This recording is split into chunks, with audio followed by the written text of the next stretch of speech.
waxaan rabaa marka howlkan caawe xarigtarkiisii haddaan qoorta qabto nabar baa iga yaal howlkan dartiisu igu dhacay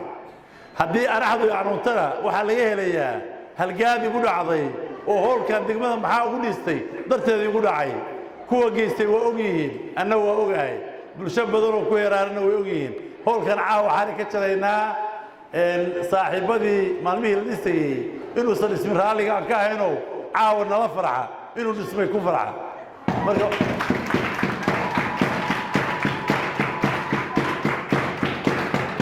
waxaan rabaa madaxda sharaf leh tala inaan ay stageka iday soo istaagaan gudoomiyaha gobolka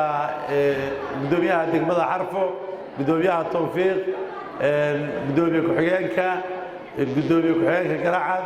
taliyaha booliska iyo xogayaha dhammaantiin stageka ila imaada si aan xarig uga jaro